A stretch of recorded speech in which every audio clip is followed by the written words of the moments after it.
దేవాలయాల వీఐపీ దర్శనాలు ఎందుకు? దేవుడి ముందు అందరూ సమానులే అయితే కొందరికి మాత్రమే స్పెషల్ ప్రివిలేజెస్ ఎందుకు?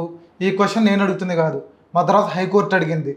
దేవాలయాలు ప్రత్యేక దర్శనాలు, వీఐపీ దర్శనాలను రద్దు చేయాలంటూ ఇటీవల ఒక పిటిషన్ దాఖలైంది.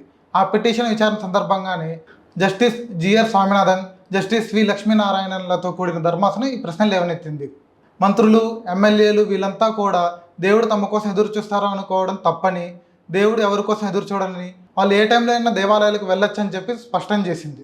ఈ కేసులో గత విచారణ సందర్భంగా కోర్టు మరో ముఖ్యమైన అంశాన్ని లేవనెత్తింది. మే 15న తిరుప్పరం కుండ్రం సుబ్రహ్మణ్య స్వామి ఆలయంలో ఒక మంత్రి దర్శనం కోసం ఆలయం మూసివేత సమయాన్ని ఆలస్యం చేశారా లేదా అని కోర్టు ఆరా తీసింది.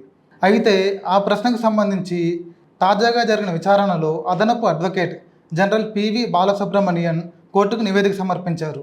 ఆ నివేదికలో ఆలయం మూసివేత సమయం ఆలస్యం కాలేదని పేర్కొన్నారు. అలాగే ఈ కేసులో కౌంటర్ దాఖలు చేసేందుకు మరింత సమయం కావాలని కూడా కోరారు. ఆయన అభ్యర్థన అంగీకరించిన ధర్మాసనం విచారణను 6 వారాలకు వాయిదా వేసింది.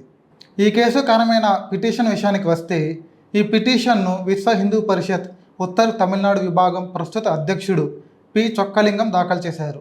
తాను ఆలయాల పట్ల ఆసక్తి కలిగిన వ్యక్తినని, హెచ్ఆర్ఎన్సిఈ చట్టం ప్రకారం ఈ అంశంపై కోర్టును ఆశ్రయించే హక్కు తనకు ఉందని ఆయన పిటిషన్లో పేర్కొన్నారు. సనాతన ధర్మం అనేది కులం, ఆర్థిక స్థితి లేదా సామాజిక హోదా ఆధారంగా ఎలాంటి వివక్షను అంగీకరించదని వాదించారు. ధనికులు, పేదలు అనే తేడా లేకుండా అందరూ సమానమేనని సనాతన ధర్మం బోధిస్తుందని ఆయన తెలిపారు.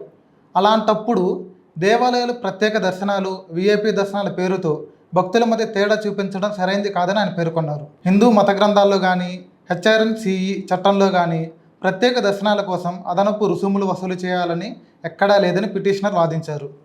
ప్రత్యేక దర్శనాల పేరుతో అధిక మొత్తాల వసూలు చేయడం ద్వారా భక్తులను ఆర్థికంగా ఇబ్బంది పెడుతున్నారని ఆరోపించారు. దేవాలయాల నిర్వహణ కోసం ఈ డబ్బు అవసరమని అధికారులు చెబుతున్నప్పటికీ ఈ విధానం సనాతన ధర్మ సూత్రాలకు విరుద్ధమని ఆయన అభిప్రాయపడ్డారు. అంతేకాకుండా ప్రత్యేక దర్శనాల విధానం వల్ల భక్తుల మధ్య వివక్ష చోటు చేసుకుంటుందని ఆయన పేర్కొన్నారు.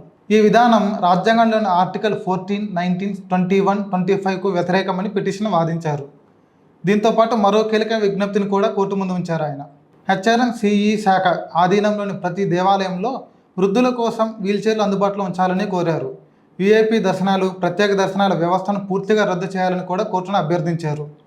ఈ నేపథ్యంలో దేవాలయాల వీఐపీ దర్శనాల అవసరంపై మద్రాస్ హైకోర్టు చేసిన వ్యాఖ్యలు ఇప్పుడు తీవ్ర చర్చలకు దారితీస్తున్నాయి. మరి ఈ అంశంపై మీ అభిప్రాయం ఏంటో కామెంట్ చేయండి. Thank you.